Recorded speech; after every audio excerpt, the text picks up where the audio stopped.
The established monetary system is one of the most contrived, manipulated and corrupted social systems to ever come into existence. Generation after generation, societies become disillusioned by money and look upon its structural application to life on the planet with a complete state of content and naivety.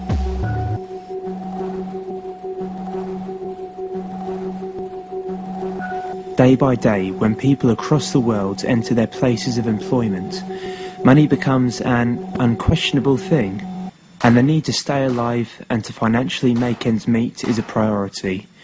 This is society's ultimate distraction from considering new, progressive ideas and concepts which can positively transform the planet for the benefit of everyone on Earth. Hostility towards new ideas is commonplace, and psychologically, people prefer their reinforced notions of life. If you've lived in a monetary system for the whole of your life, you're bound to feel emotionally hostile towards a certain initiative which could cause disruption to your personal identity, your occupation, and generally your whole way of thinking.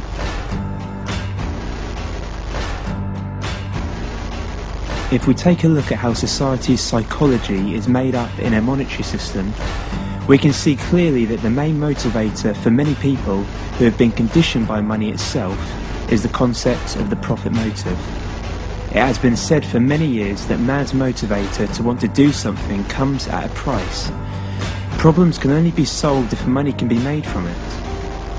Now, the additional costs of achieving, maintaining universal access to basic education worldwide, basic healthcare for all, reproductive healthcare for all women, adequate food for all, and safer water and sanitation for all is roughly $40 billion a year.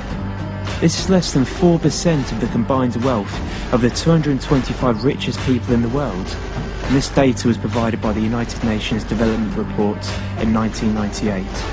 Now, taking this into account, $40 billion seems like a very small amount of money if every country in the world contributed to such a cause. And the truth is that global poverty is a problem that cannot be profitable to solve. You would end up losing money for the benefits of a certain society in extreme levels of deprivation, which is obviously something the money system cannot and will not promote.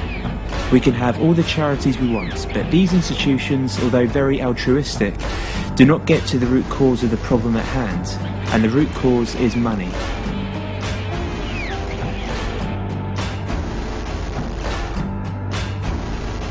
A profit motive also brings about competitive behaviours in the marketplace.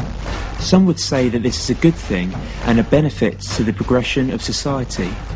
While it is reasonable to say that competition in the market is good for industries to progress and update industrial and technological ideas, it also comes at a negative cost to the environment. As an example, you have many mobile phone companies at the moment, all competing to create the best and most affordable device for the market. Think about all of the wasted resources and manpower that goes into this competitive ideology, when it is logically much more efficient to encourage cooperation, to share ideas, and to work together to create the best mobile phone that we as human beings can create using the best and most up-to-date technologies available. The incentive in this example would be to produce a contribution to society as a whole. Now, of course, this rational kind of thinking is not permitted in the money system because profit is priority and human concern is secondary to this. On the topic of motivation, some may think that it is in our nature to compete.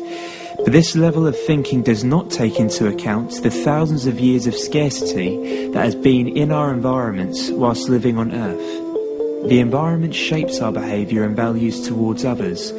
Think back to when you were a small child. Think how curious you were and how you constantly interacted with your environment, building new neural connections without a monetary profit incentive. You carried out these interactions with your environment freely, with no money considered.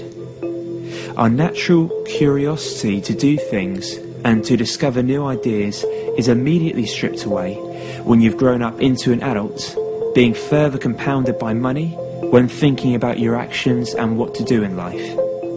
A lot of people base their opinions of human nature on zero scientific evidence, and the very fact that we, as human beings, have a large cerebral cortex of the brain, capable of learning new behaviours, goes very far in understanding how the environment around us impacts on our psychology. The very nature of money itself is mathematically and logically unsustainable. We have an economy that is based on a fantasy of infinite growth on a finite planet.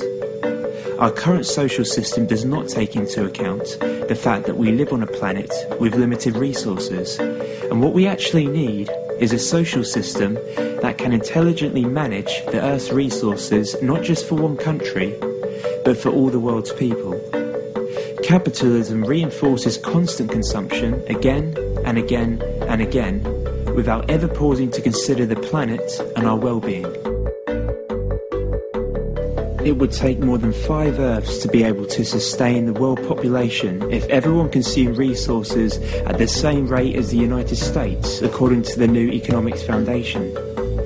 Constant consumption is all done in the name of profit, and as previously discussed, profit is a complete contrivance and irrelevant to human progression. There is another way, a different direction, which takes into account the environment, sustainability, human well-being, and eliminating poverty and deprivation.